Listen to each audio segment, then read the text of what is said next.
Recording. Individuals tend to understand and define justice differently, depending upon where they stand in the society. A poor person defines justice more in accordance with a fair redistribution of wealth, while a rich person defines it in a free market, opportunity in the hands of few, and concentration of wealth in their hand.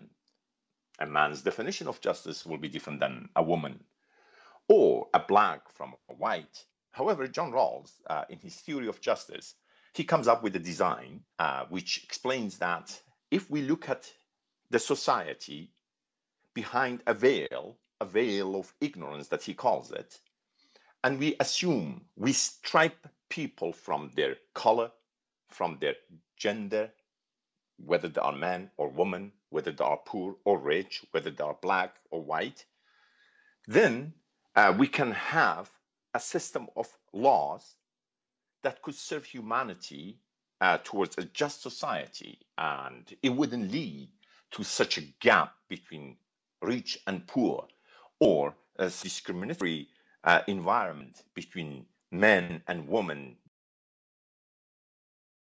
The issue of equality of men and women, it is not a matter of a belief, it's a matter of fact, a fact that has been missing in human history. Women has been excluded from power, from so many different segments of the society, or not fairly represented. Thousands of people on a daily basis being killed, thousands of children that are being starved to death. They are the children that women has been carrying them, and with this care, with this passion, and the abilities that women has, most definitely their share in power and the equality between men and women will lead to a just society, to a peaceful society. And I'm looking so forward to see that. I'm a lawyer by profession. I'm a general practitioner. However, I have emphasized on family law and refugee law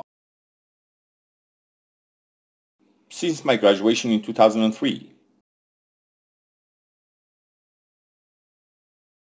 For me personally, the difficulty comes when justice and law are not compatible.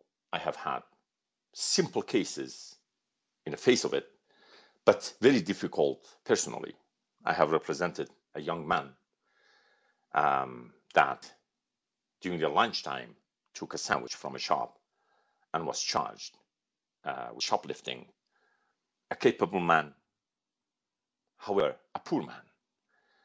And a simple taking of a sandwich could lead to criminal background for him, and it would ruin his future. I had a tough time with that. In one particular case, there was a case of a girl, 14 years old, that was removed from the family, put in foster home because she claimed that the father has threatened to beat her up. And later on, when I got involved with the case, it took me a year to deal with it. And I realized that the family, they were a poor family of a refugee background coming from Middle East, and they had a very high respect for education, and that girl was the only one who was going to school from the entire family. And because she was skipping school, the father threatened her that if you skip school, I will break your legs. That wasn't something that he meant. It was just his emphasis on education and its importance to save them from a misery that the family experienced, be it in Middle East or in Canada, the second-class citizens. No, I am the first-generation Canadian. It wasn't much of a decision. Rather, I had to. The original country that I come from was going through a turmoil, and changes, rather a revolution. And it led to hundreds of thousands of people to leave the country at that time, and I was one of them. Oh, definitely. When it comes to refugees, many people, they cannot comprehend that it is not getting a bus ticket or airplane ticket or train ticket and just leave the country. I got myself to a border town and then arranged it with smugglers and started walking through the mountains until I crossed the border to the neighboring country. It took several days of walking and during the night sleeping in the mountains in this terrain until I got to some of the villages in the neighboring country. I remained there for a few weeks until they arranged to take me to one of the small towns that had police station and I could surrender myself. It took a long time because initially the neighboring country had to accept me and for me sort of status in that country prior to being able to reach a UNHCR, United Nations High Commission for Refugees.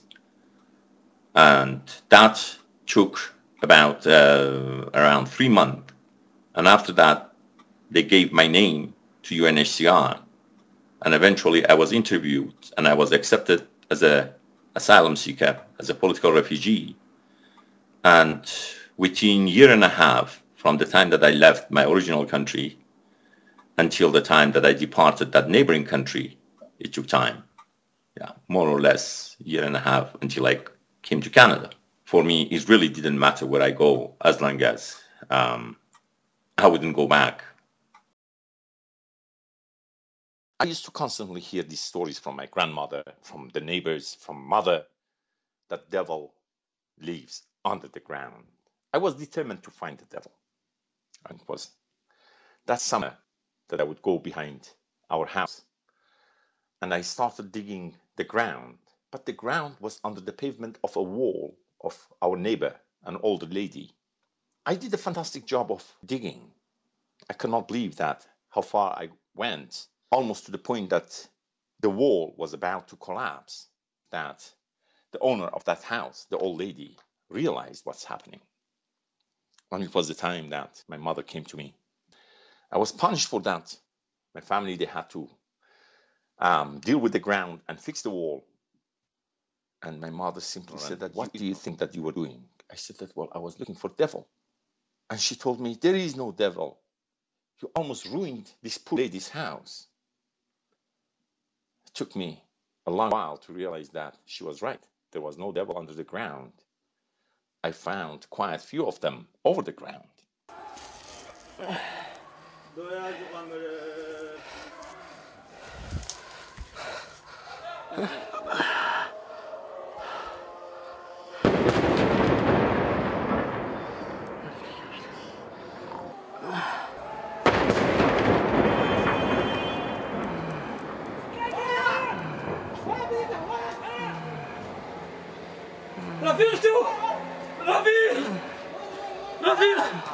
رفيق وانا عجله عجله ترمدش باشه مس